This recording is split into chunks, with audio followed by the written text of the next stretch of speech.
Mumbai Indians. So Osama bin லேடனுக்கு அப்புறம் அதிக பிளேயர்ஸை ஹைஜாக் பண்ண யாருன்னு பார்த்தீங்கன்னா நம்ம மும்பை இந்தியன்ஸ் தான். அந்த ஹைஜாக் இந்தியன்ஸ் கூட சொல்லலாம். என்னதான் மும்பை கண்டினியூஸாக கப் அடித்தாலும் அவங்க மேலே ஒரு பழி இருந்துகிட்டே இருக்கு. அம்பையர் இந்தியன்ஸ்டா எல்லாம் ஃபிக்ஸ் பண்ணிட்டீங்க அப்படின்னு சொல்லி. அப்போ வந்து we don't have any proof. அப்படியே அவங்க ஃபிக்ஸ் பண்ணாலும் அப்புறம் பிளேயர் உங்கள் பிளேயர் தானே, உங்கள் பிளேயரையும் ஒத்துக்கிட்டான். அந்த மாதிரி பல விஷயங்கள் இருக்குது.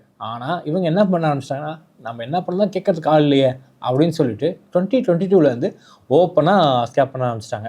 அப்படின்னா ஓப்பனாக ஸ்கேம் பண்ண ஆரம்பிச்சிட்டாங்கன்னா ஃபஸ்ட்டு இது ஆரம்பித்தது ஜாஃப்ரே ஆர்ச்சர் கிட்ட இருந்து.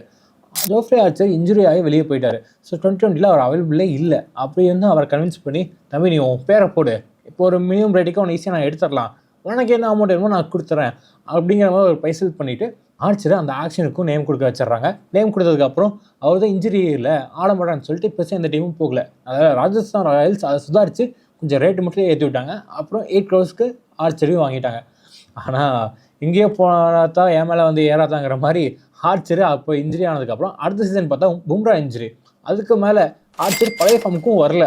ஸோ வந்து மும்பை இந்தியன்ஸ் ஒரு பவுலரே இல்லாமல் திண்டாடி போயிட்டாங்க 2 வருஷம். அங்கே ஆர்ச்சர் ஆரம்பிச்சது அவங்க அங்கே மட்டும் நிப்பாட்டல. அதே சீசனில் அடுத்து என்னென்னு பார்த்தீங்கன்னா கிறிஸ்டியன் ஸ்டப்ஸ். ஸோ ஸ்டப்ஸை டீமுக்குள்ளே எடுக்கணும். அப்போ என்ன பண்ணுறது, டீமுக்கு ஒரு பிளேயர் இன்ஜுரின்னு சொல்லி வெளியே அனுப்பலாம் அப்படின்னு சொல்லிட்டு மில்ஸ் இன்ஜுரின்னு சொல்லிட்டு ஒரு ரிப்போர்ட் கொடுத்துருக்காங்க. உடனே மில்ஸ் வந்து யாரா சொன்னா, நான் நல்லா தான்டா இருக்கேன், எங்கே இன்ஜுரி அப்படின்னு சொல்லி ட்வீட் போட்டார். அவங்க அந்த ட்வீட்டையும் டெலிட் பண்ண வச்சுட்டு, இல்லை நீ இன்ஜுரி தான், நீ கிளம்பு அப்படின்னு சொல்லிட்டு ஸ்டப்ஸ் உள்ள கொண்டு வந்துட்டாங்க.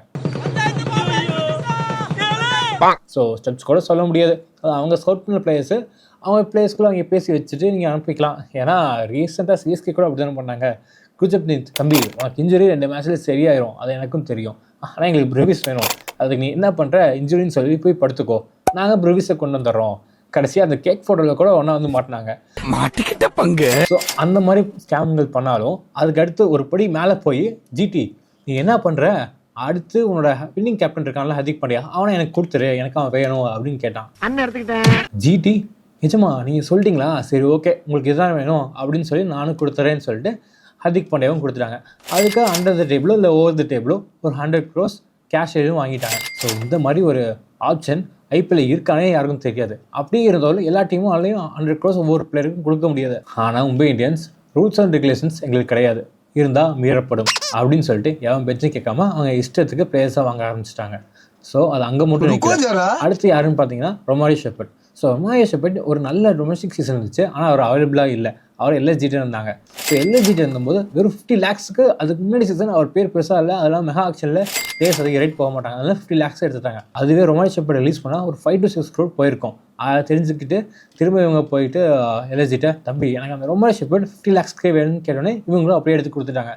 இந்த ஜிடி அந்த எல்எஸ்ஜி டீமில் எப்படின்னு பார்த்தீங்கன்னா, சீனியர் கன்னஸ்டாண்டி இனிமேல் அவனுக்கு தான் அப்படிங்கிற மாதிரி எந்த பிளேயர்ஸை கேட்டாலும் எடுத்து கொடுத்துட்றாங்க. சீனியர் வச்சுட்டாண்டி கண்ணு நீ அவ்வளோதான். ஸோ அது எல்லாத்துக்கும் மேலே இந்த வருஷம் ரூத்தர்ஃபோர்டு போன தடவை பெஸ்ட் ஃபினிஷர் ஃபார் ஜிடி அப்படின்னு ஒரு நல்ல பொசிஷனில் இருந்தார். அது இல்லாமல் கிளென் பிலிப்ஸை உட்கார வச்சுட்டு ரூத்தர்ஃபோர்டுக்கு ஃபஸ்ட்டு சான்ஸ் கொடுத்தாங்க. அப்படி இருக்கும்போது மும்பை இந்தியன்ஸ் வந்து இனிமேல் அப்படின்னு சொல்லிட்டு அந்த பிளேயரையும் தூக்கிட்டு வந்துட்டாங்க. ஸோ அதுக்கும் ஜிடி எது பதில்னு சொல்ல, இந்தாங்க உங்களுக்கு பிளேயர் வேணுமோ அவனையும் கொடுத்துட்றோம் அப்படின்னு சொல்லிட்டு ரூத்தர்ஃபோர்டும் கொடுத்தாச்சு. அதுக்கப்புறம் கேட்டு மயங்க் மார்க்கண்டே வாங்கிட்டாங்க. திரும்ப எகெயின் நம்ம தமிழ்ல எல்எஸ்ஜி அவங்ககிட்ட போயிட்டு திரும்ப ஷர்துல் போன தடவை அவன் தான் ஹையஸ்ட் விக்கெட் டேக்கர், உங்களுக்கு எனக்கு அவனும் வேணும் அப்படின்னு சொல்லிட்டு அவனையும் எடுத்துட்டாங்க. ஸோ மும்பை ஆக்ஷனுக்கே வராமல் அவங்களுக்கு ஒரு தனியாக ஒரு ஆக்ஷனை கண்டக்ட் பண்ணி வேணுங்கிற பிளேயர்லாம் எடுத்துக்கிட்டு உள்ளே போட்டாங்க.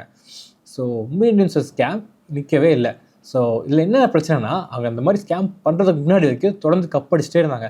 அவங்க எப்போ இந்த ஸ்கேம் பண்ணலான்னு நினச்சாங்களோ அப்போலேருந்து அங்கே கப்பே அடிக்க மாட்டாங்க. நீ ஸ்கேம் பண்ணுற சரி, ஸ்கேம் பண்ணாலும் ஜெயிக்க மாட்டேறியே, நீ எப்போ அந்த பிளேடு மேலே வைக்கிற நம்பிக்கையை உன் மேலே வைக்கிறியோ அப்போ தான் ஜெயிப்பேன்.